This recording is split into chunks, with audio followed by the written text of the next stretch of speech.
¿Cómo estamos? Un placer siempre contar con su presencia, que nos dediquen tiempo, que nos hagan compañía y ante todo que nos motiven a seguir subiendo videos. Pues hemos estado permaneciendo por más de 3 años, gracias a su apoyo, gracias a ese interés por la cultura, que en realidad es muy satisfactorio que haya tantas personas, porque llegamos a más de 12,000 personas en la plataforma Chantal León, en la que vemos ese interés acerca de la historia y de temas diversos. Pues ahora vamos a seguir hablando de la historia de México. Hemos ido viendo cómo la cuarta etapa de la independencia, en la que estábamos hablando de todas esas personas que vienen a completar la gran obra, la gran función que simbolizó la independencia de México. Ahora que estuvimos hablando de Francisco Javier Mina, en la que intervienen tantos personajes que aparentemente son nuevos, porque aparecen hasta la cuarta etapa, pero que en realidad traen una trayectoria terrible, de todo. Ya vimos cómo Francisco Javier Mina viene haciendo toda una revolución en España y enfrentándose a todas las situaciones que hubo en España acerca de Francia, de la intervención de Napoleón, de todas esas situaciones, por lo cual hemos llegado a la conclusión que tenemos que hablar de Fray Servando Teresa de Mier, que es uno de los personajes importantes que va a trabajar al final también, porque también él viene de mucho, muy atrás, con Francisco Javier Mina. Y pues estamos hablando nada más y nada menos que de Fray Servando Teresa de Mier.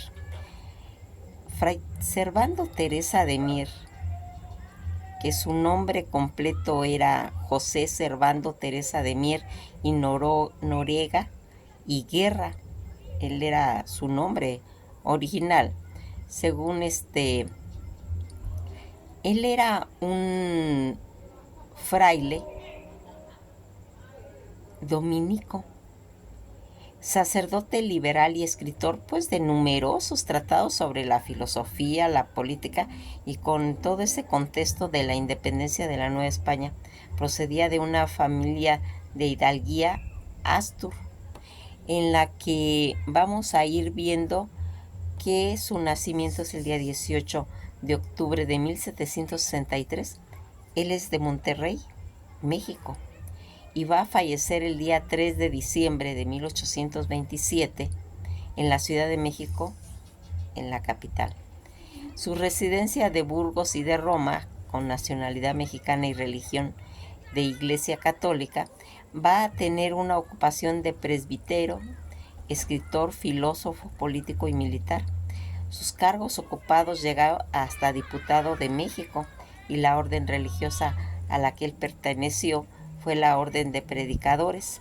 Toda esta formación que va a tener pues, en sus inicios, fíjense en que a la edad de 16 años, Fray Servando Teresa de Mier va a ingresar a la Orden Predicadores Dominicanos en la Ciudad de México.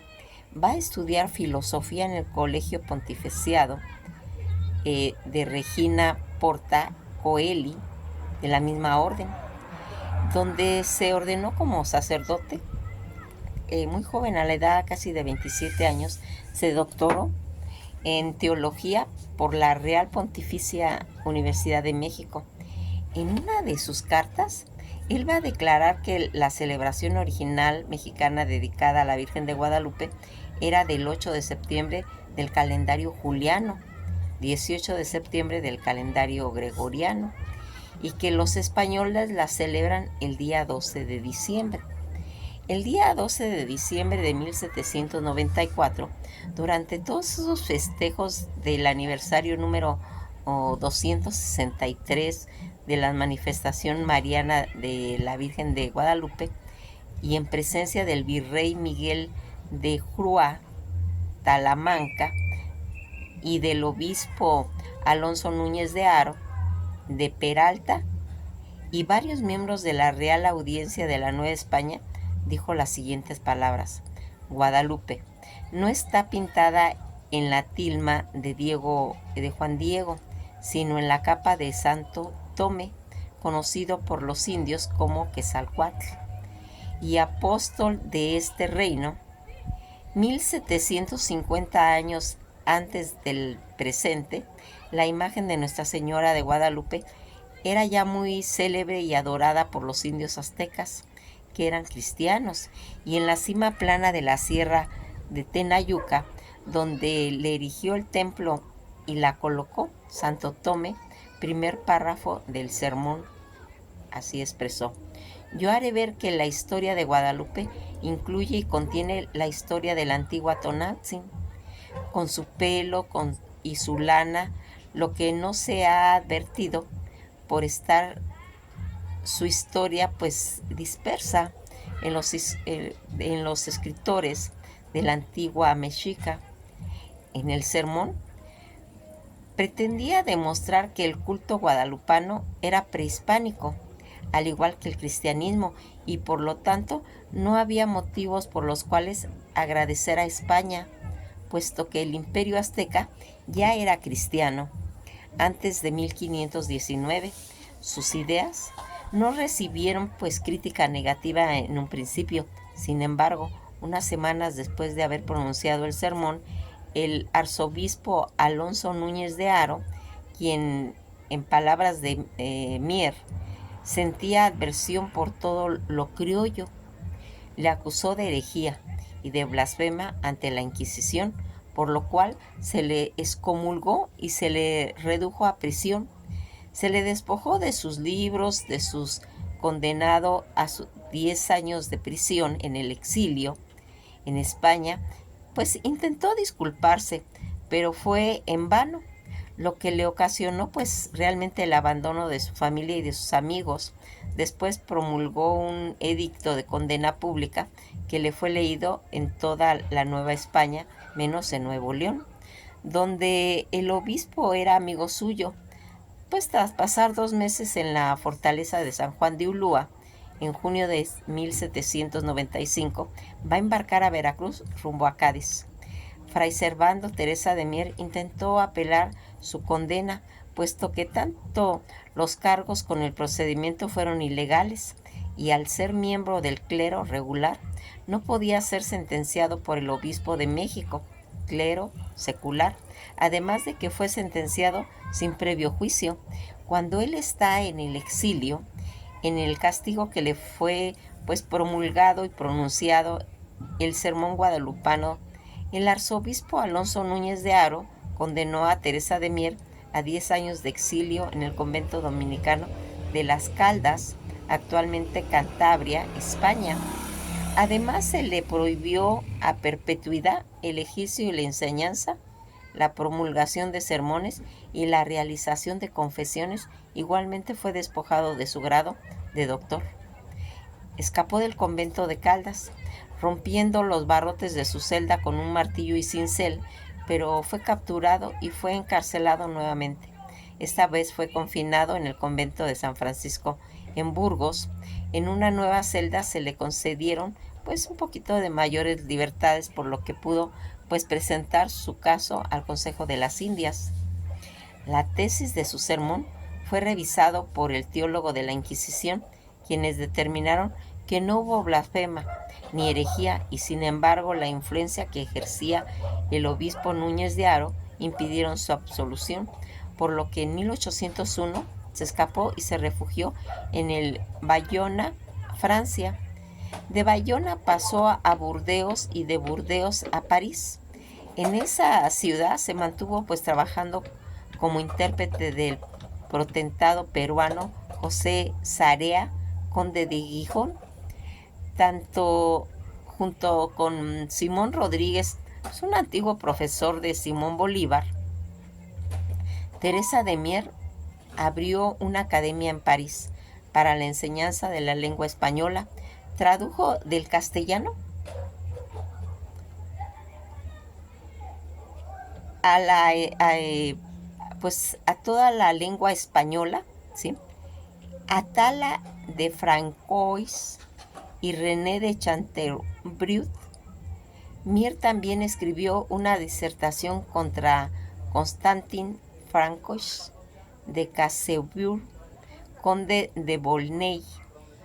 En París va a conocer a Lucas Alamán, en la que entonces, pues estudiante futuro político y fundador del Partido Conservador Mexicano, también fue conocido y conoció ahí también a Alejandro Humboldt, al duque de Montmorency y al mismo Chantebriand. En 1802 dejó la orden dominicana y se pasó al clero secular en Roma. Cuando va a volver él a Madrid, fue apresado por tercera vez, debido a una sátira de apoyo a la causa independentista mexicana. Fue enviado pues a un reformatorio en Sevilla, del que se escapó nuevamente en 1804. Nuevamente fue arrestado y puesto a prisión, donde cumplió una pena de 3 años. Entonces el Papa lo nombró su prelado particular, porque había convertido a 2 rabinos al catolicismo. Ya en plena guerra entre Francia y España, Teresa de Mier se encontraba en Lisboa. Volvió a la península como militar del Cuerpo de Voluntarios de Valencia y se presentó a numerosas batallas, entre las batallas de Alcañiz. Eso ocurriría el día 23 de mayo de 1809, en la que compuso una famosa estrofa en honor a Fernando VII. Fue hecho prisionero en Belchite por los franceses, pero pudo escapar nuevamente. Se presentó ante el general Braque, quien lo recomendó a la Junta de Sevilla, pues por sus servicios, y a la regencia de Cádiz. Le propuso una pensión de 3,000 pesos anuales. Se incorporó nuevamente a la Sociedad de Caballeros Racionales, en sede en Cádiz, en Londres y en Baltimore. Va a asistir en algunas sesiones de la Corte de Cádiz y posteriormente se va a trasladar a Londres, donde colaboró con José María Blanco Waite en El Español, un periódico que apoyaba pues todos los movimientos independentistas de los dominios españoles de América.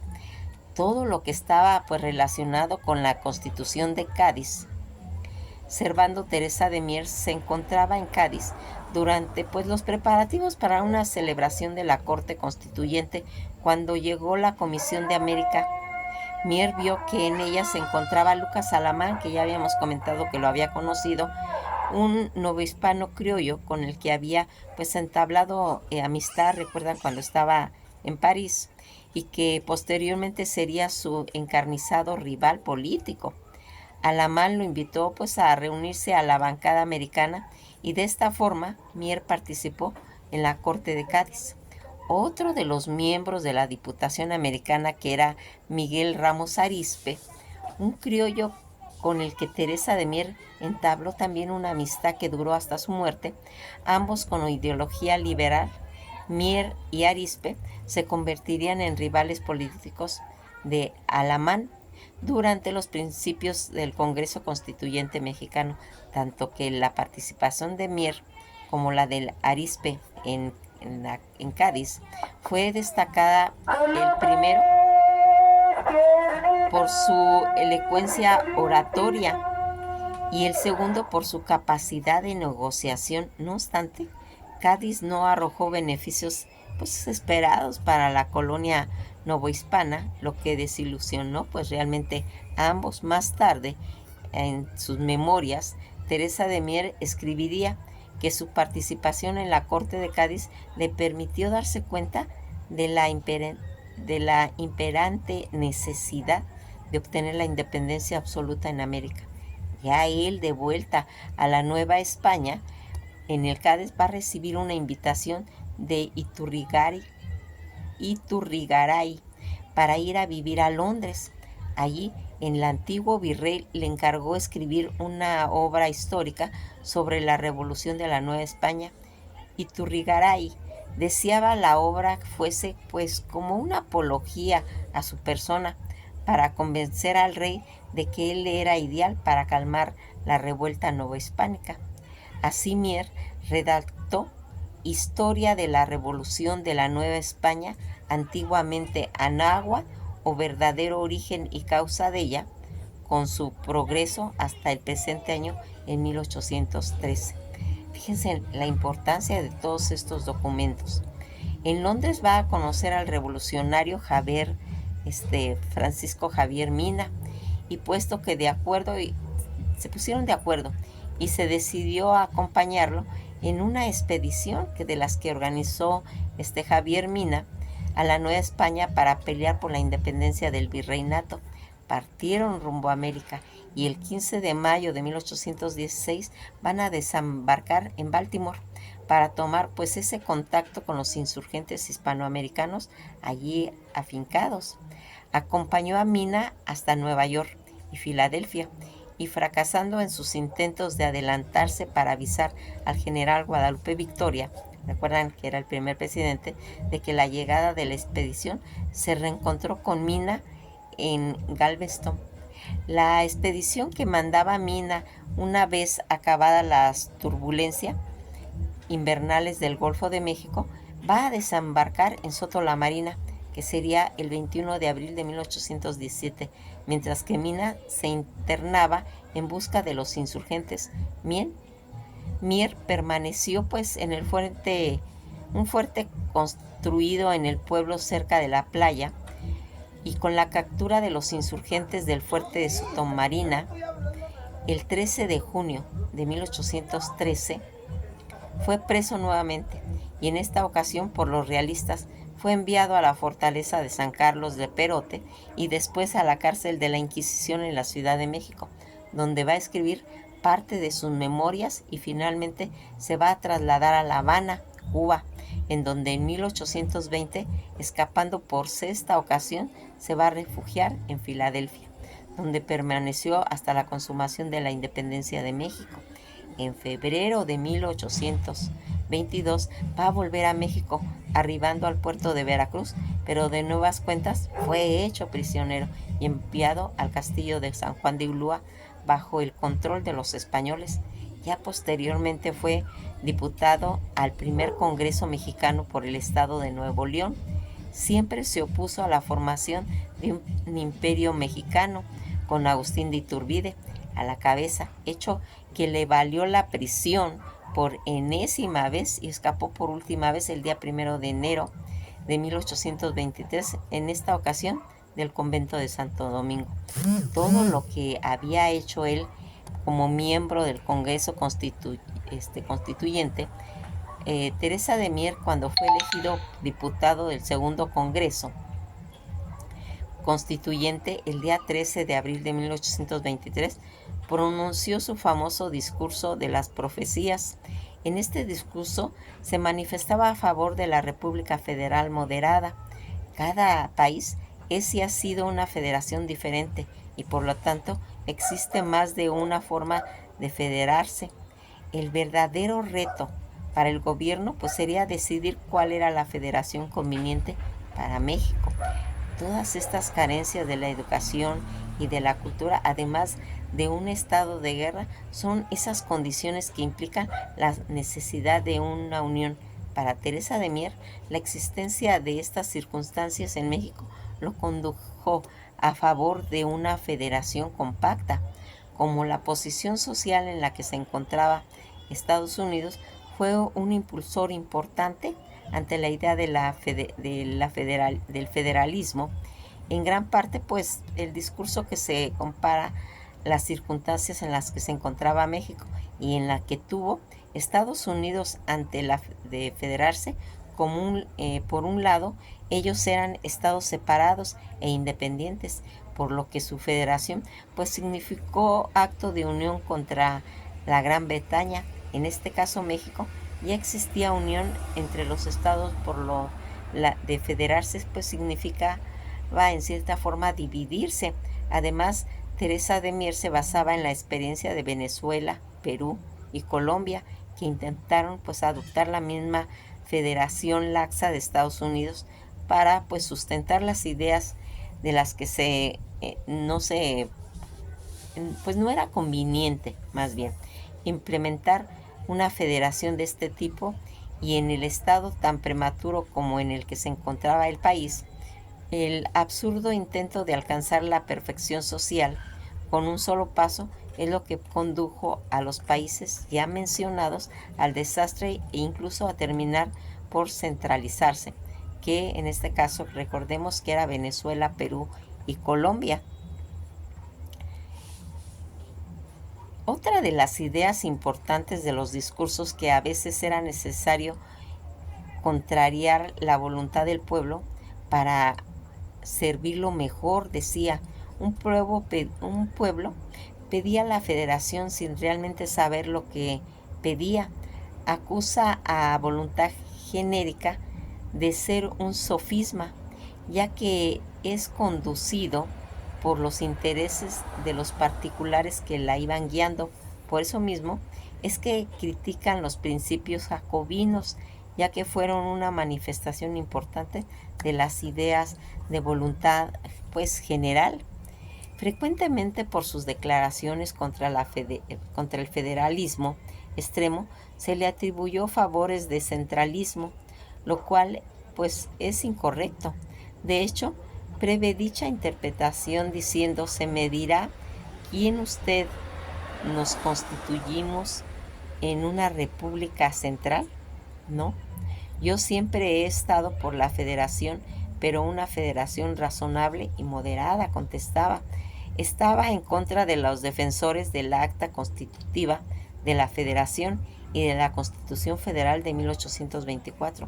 El primer presidente, Guadalupe Victoria, lo va a invitar a vivir en el Palacio Nacional, ¿sí? Pues tras todo esto acerca de lo que le fue aconteciendo, fíjense que tras su muerte, pues cerca de su muerte, Fray Servando Teresa de Mier convivió con sus amigos en una fiesta y pronunció un discurso justificando su vida y opiniones, y pocos días después falleció. Fue enterrado con honores en la cripta del antiguo convento de Santo Domingo de la Ciudad de México. En 1861 su cuerpo fue exhumado y encontrado momificado.